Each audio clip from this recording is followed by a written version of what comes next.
All right, ladies and gentlemen, I welcome you aboard the Steve Malzberg Show. It is the day before the debate. Happens to be Tuesday today. Tomorrow night, special debate coverage. Everything's going to be expanded, and it's the big night. But a lot going on today.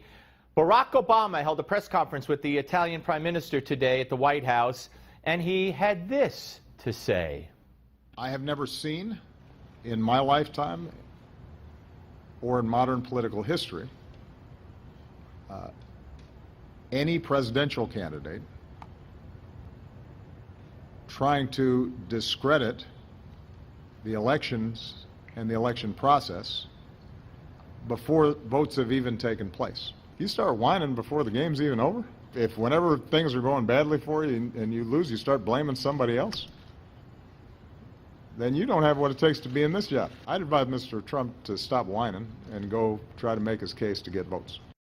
This is the whiner-in-chief, ladies and gentlemen. I find it all very, very amusing. Now, Melania Trump, she spoke last night to Anderson Cooper on CNN addressing the whole sex tape and women issue, and here's what she said.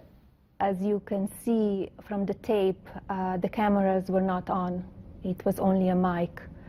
And I wonder if they even knew that the mic was on, because they were kind of a boy talk, and he was lead on, like egg on, from the host to say dirty and bad stuff.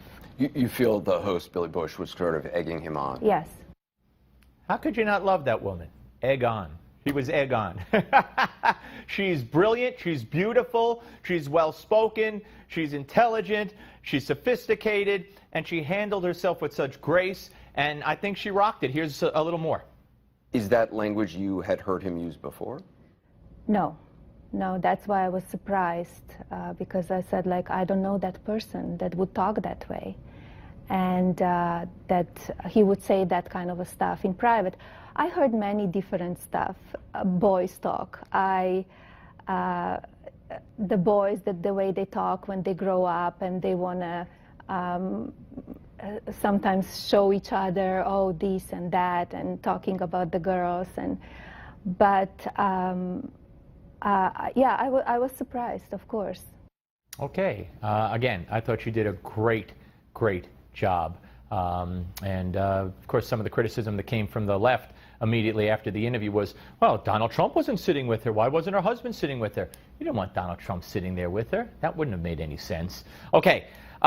Remember Donald Trump the other day said before tomorrow's debate, both he and Hillary should take a drug test because he found it a little strange that she was so full of energy at the last debate.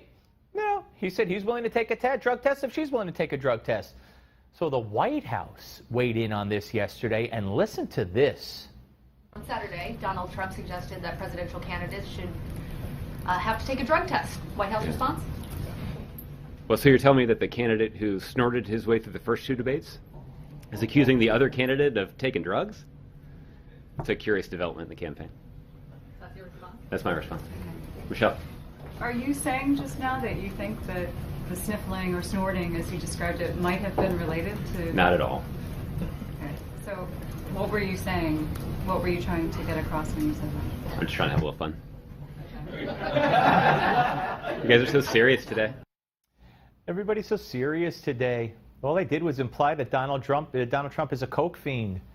Just having fun. Why is everybody so serious today? This is the president's spokesman. The same president who wrote in his books that he used to do a little blow every now and then. So I guess to them, cocaine is a joke. A joke. Of course, when George Bush ran, somebody wrote a book saying that he did cocaine. Nobody was quoted in the book, and they tried to ruin George W. Bush on that, if you recall. Then it was serious. The fact that Obama wrote about it, we knew about it before 2008? What, are you kidding me? He did a little blow. Who cares? But to imply that Donald Trump is using cocaine? At the White House they're implying this? The president's spokesman? They know no shame, and no one on the left cares. All the journalists probably emailed Josh, "Ooh, great job, Josh. Don't tell anybody. I'm a hack." Now, why do I say don't tell anybody I'm a hack? Funny you should ask that question, ladies and gentlemen, and I have the answer. Glenn Thrush, longtime writer for Politico, and Politico is viewed by public at large as a news publication website, not a conservative site, a liberal site, although it's a liberal site, but you know what I mean, okay? And Glenn Thrush, look at one of the emails that were discovered by WikiLeaks from Glenn Thrush to who else? John Podesta. Watch, we'll put this up, and I will read. It was April 30th of last year. It was 3 p.m. Subject, sorry to bother. No worries, because I have become a hack. I will send you the whole section that pertains to you. In other words, he wrote a story. Keep it on the email. He wrote a story, and he's sending it to Podesta to look at. Because I become a hack, I will send you the whole section that pertains to you. Please don't share or tell anyone I did this. Tell me if I blanked anything up, or he used the F word, blanked up anything. And Podesta writes back, no problem here. So a reporter for Politico is writing to John Podesta saying, here, Mr. Podesta, here's the part of my story about you. Don't tell anyone. I'm just a hack, Mr. Podesta. Is this okay, Mr. Podesta? Please don't tell anyone. I'm just a hack. Are you kidding? Are you kidding? Unfortunately, they're not.